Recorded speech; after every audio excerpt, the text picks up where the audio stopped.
Assalamualaikum warahmatullahi wabarakatuh. Kali ini saya, Mr. Opik Ibra, akan menjelaskan materi tentang perubahan sosial budaya dan globalisasi untuk kelas 9 di semester 1. Nah, untuk bagian yang pertama, Mr. Opik Ibra akan menjelaskan yang perubahan sosial budaya dulu ya. Nanti yang bagian kedua, nanti Mr. Opik Ibra akan menjelaskan untuk yang globalisasinya. Nah, kita lihat ini sudah terbuka tampilan slide master daripada perubahan sosial budaya dan globalisasi ya. Langkah pertama, Pak Taufik ingin menjelaskan ya bahwa tujuan pembelajaran kita hari ini adalah kalian nanti diharapkan punya 5 kemampuan. Yang pertama adalah mengetahui pengertian perubahan sosial budaya, menjelaskan bentuk-bentuk perubahan sosial budaya, memahami aspek globalisasi di berbagai bidang kehidupan, menganalisis dampak globalisasi dalam kehidupan bangsa Indonesia, dan yang kelima adalah mendeskripsikan upaya menghadapi globalisasi. Nah, ini adalah tujuan pembelajaran dari materi kita saat ini. Nah, sekarang Pak Taufik akan membuka tombol yang kedua yang di sini, yaitu perubahan sosial budaya. Nah, menurut Kingsley Davis dalam Suryono Sukanto tahun 2014, beliau mengatakan bahwa perubahan sosial merupakan bagian daripada perubahan. Perubahan dalam kebudayaan mencakup seperti kesenian, ilmu pengetahuan, teknologi, filsafat, ya. Dan menurutnya perubahan sosial sebagai perubahan pada sistem sosial, struktur dan fungsi masyarakat. Nah, ya, seperti itu. Nah, kita lihat tombol yang berikutnya. Nah, perubahan sosial budaya terbagi menjadi 3 kategori dalam bahasan ini. Yang pertama menurut waktunya, yang kedua menurut pengaruhnya, dan yang ketiga adalah menurut perencanaannya. Pak Taufik lanjut. Nah, yang pertama ya, menurut apa tadi sebelumnya yang kita lihat, yaitu menurut waktunya ya. Pak Taufik lanjut lagi. Yang pertama adalah menurut waktunya perubahan sosial itu lambat atau yang kita sebut dengan evolusi. Nah, jadi ini terkait dengan waktu ya. Perubahan yang berlangsung secara lama, butuh waktu yang sangat lama. Contohnya adalah kehidupan masyarakat primitif yang perlu waktu yang sangat panjang untuk berubah menjadi masyarakat menuju ke arah masyarakat yang lebih modern. Yang kedua adalah perubahan sosial yang berlangsung secara cepat atau kata lainnya adalah revolusi. Contohnya adalah terjadinya revolusi industri di Britania Raya dan menyebar ke seluruh Eropa Barat, Amerika, dan Jepang. Revolusi Inggris dianggap sebagai pelopor revolusi di negara lain pada saat itu. Ya. Kemudian bentuk perubahan sosial budaya yang kedua adalah yang tadi kita kembali, yaitu ini saya kembalikan ke yang ini menurut pengaruhnya ya, menurut pengaruhnya. Nah, menurut pengaruhnya, perubahan sosial budaya itu terbagi menjadi 2. Yang pertama, perubahan yang pengaruhnya kecil, ya. Jadi, perubahan tersebut hanya dianut oleh sebagian kecil orang yang menyukai saja, sehingga perubahan ini tidak membawa pengaruh berarti bagi sebagian besar masyarakat. Contohnya apa? Contohnya adalah perubahan model rambut dan baju. Nah, ini contohnya adalah gambar-gambar dari beberapa artis film kita ya, yang mungkin model rambutnya sangat mungkin diikuti oleh para idolanya, ya, para pengidolanya. Nah, yang kedua adalah perubahan yang pengaruhnya besar. Nah, perubahan yang pengaruhnya besar ini mempengaruhi perubahan dalam bentuk besar-besaran ke dalam sendi-sendi kehidupan dalam suatu masyarakat. Contohnya adalah industrialisasi, ya, teknologi itu membuat perubahan yang sangat besar. Ya, contohnya pemanfaatan aplikasi Gojek untuk merubah yang tadinya ojek tradisional menjadi ojek aplikasi yang seperti kita kenal sekarang dengan beberapa vendor terkenalnya, yaitu Gojek maupun Grab dan yang lain-lain. Kita lanjut. Perubahan sosial budaya yang ketiga adalah yang ini. Yang pertama, perubahan yang direncanakan atau planned change, dan perubahan yang tidak direncanakan atau unplanned change. Nah, perubahan yang direncanakan atau planned change ini adalah Perubahan yang memang diinginkan sejak awal dan dikehendaki oleh masyarakat atau pihak yang menginginkan perubahan. Contohnya misalnya pembangunan ya, pembangunan jalan, pembangunan gedung-gedung gitu ya. Itu adalah perubahan yang memang harus direncanakan sebelumnya. Sedangkan jenis perubahan yang kedua adalah yang tidak direncanakan atau unplanned change. Contohnya ya adalah kejadian-kejadian bencana alam, gunung meletus, gempa bumi, banjir, dan sebagainya yang akan membawa perubahan bagi masyarakat yang mengalaminya. Nah, itu adalah contoh daripada 3 jenis bentuk perubahan sosial budaya. Nah, ada faktor-faktor yang menjadi penyebab terjadinya perubahan sosial budaya dan ada faktor-faktor yang menjadi penghambat bagi melajunya perubahan sosial budaya. Apa saja itu? Mari kita bahas di kajian berikutnya. Nah, faktor penyebab perubahan sosial budaya ya, yang pertama adalah bertambah dan berkurangnya penduduk. Nah, di sini Pak Taufik atau Mr. Opik Ibra akan sedikit menjelaskan ada istilah bonus demografi.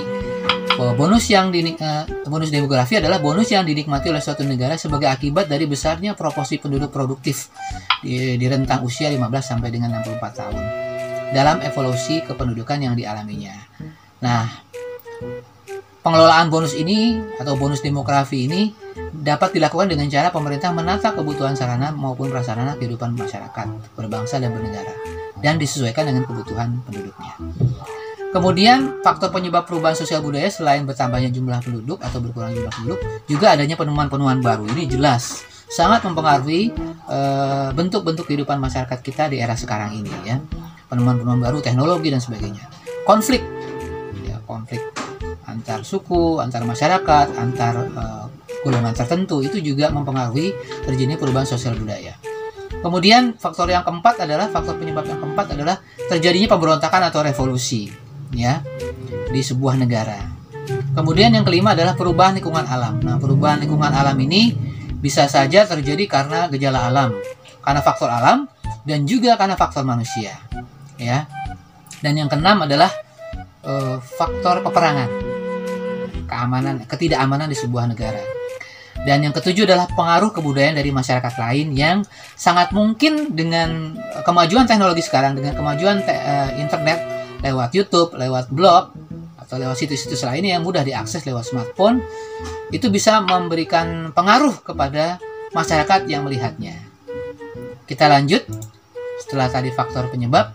Nah, proses pengaruh kebudayaan lain yang menyebabkan terjadinya perubahan sosial budaya antara lain adalah difusi, akulturasi, asimilasi, penetrasi, invasi, dan milenarisme. Nah, keenam istilah itu apa saja yang memberikan pengaruh terhadap perubahan sosial budaya? Mari kita lihat satu persatu. Nah, difusi merupakan proses penyebaran unsur-unsur baru, baik berupa alat, ide, ataupun gagasan dari satu pihak ke pihak lain, dari satu tempat ke tempat lain, dari satu orang ke orang yang lain, dari satu masyarakat ke masyarakat yang lain. Nah, difusi itu dapat dengan mudah tersebar ketika masyarakat itu terbuka dengan dunia luar. Contohnya, pada masyarakat tani tradisional, pengolahan lahan pertanian masih menggunakan tenaga hewan dan tenaga manusia. Mereka kemudian mengenal mesin traktor yang ternyata lebih praktis dan lebih cepat dalam mengolah alam. Itu adalah difusi. Yang kedua, akulturasi atau cultural contact. Akulturasi terjadi ketika satu kebudayaan tertentu yang dihadapkan dengan unsur-unsur kebudayaan asing. Lambat laun unsur kebudayaan asing tersebut melebur atau menyatu ke dalam kebudayaan sendiri atau kebudayaan aslinya, tetapi tidak menghilangkan ciri kebudayaan yang lama. Ketika berkembang musik rap dari negara asing bertemu dan digabungkan dengan bahasa Jawa, terciptalah akulturasi musik rap dengan bahasa Jawa. Ya. Nah, ini adalah pengertian daripada akulturasi. Lanjut ke yang ketiga, asimilasi. Nah, asimilasi ini memang mirip dengan akulturasi, namun memiliki perbedaan. Perbedaannya terletak pada kalau akulturasi sebagai pertemuan kebudayaan yang menghasilkan kebudayaan campuran. Sedangkan asimilasi merupakan pertemuan dua budaya yang lambat laun melebur menjadi kebudayaan baru, di mana unsur dari masing-masing kebudayaan aslinya hilang. Ya, nah itu adalah asimilasi. Yang keempat, penetrasi. Penetrasi merupakan proses perembesan unsur budaya kepada suatu masyarakat, baik secara damai ataupun paksaan. Seperti misalnya masuknya unsur agama atau pemaksaan kebudayaan dari bangsa penjajah kepada bangsa yang dijajah, merupakan contoh proses daripada penetrasi. Lanjut, invasi. Invasi yaitu masuknya unsur-unsur budaya asing ke dalam kebudayaan setempat, ya, dengan peperangan atau penaklukan bangsa asing terhadap bangsa lain. Contoh, kita pernah dijajah oleh Belanda yang membawa unsur-unsur budaya yang sebagian besar diterapkan kepada masyarakat daerah penjajahannya pada waktu itu. Dan mungkin saja, sangat mungkin sampai dengan hari ini, budaya-budaya peninggalan penjajah itu masih ada di negeri kita. Seperti misalnya bahasa, sistem pemerintahan, dan sebagainya. Dan yang keenam adalah milenarisme. Milenarisme yaitu salah satu bentuk kebangkitan yang berusaha mengangkat golongan masyarakat bawah yang tertindas dan telah lama menderita dalam kedudukan sosial yang rendah. Nah, masyarakat pedalaman yang memiliki sumber daya alam yang melimpah, namun selama ini tidak bisa mengolah sumber daya alam itu karena telah dieksploitasi oleh orang asing, dan sekarang berusaha untuk bisa mengolah kekayaan alam mereka sendiri. Itu adalah pengertian daripada istilah yang keenam, yaitu milenarisme. Nah, lanjut. Kalau tadi adalah faktor pendorong, kalau yang kedua ini adalah faktor penghambat terjadinya perubahan sosial budaya. Yang pertama adalah kehidupan masyarakat yang terasing. Ini sungguh menghambat terjadinya perubahan sosial budaya. Yang kedua adalah perkembangan ilmu pengetahuan yang terlambat. Yang ketiga adalah sikap masyarakat yang masih sangat tradisional, yang memegang teguh tradisi budayanya sendiri, yang sangat tertutup, yang tidak ingin menerima perubahan baru dari luar. Yang keempat, adanya prasangka terhadap hal-hal baru atau asing. Adanya ketakutan-ketakutan terhadap hal-hal baru. Dan yang kelima adalah adat istiadat. Nah, adat merupakan pola perilaku bagi anggota masyarakat yang dilakukan berulang-ulang untuk memenuhi kebutuhan pokok. Adat biasanya bersumber dari nilai tradisional yang telah mengakar pada kehidupan suatu masyarakat. Nah, demikian dulu penjelasan dari Mr. Opik Ibra terkait dengan perubahan sosial budaya. Di episode berikutnya, di video berikutnya, Mr. Opik Ibra akan menjelaskan tentang globalisasi. Sekian, terima kasih. Assalamualaikum warahmatullahi wabarakatuh. Sampai jumpa.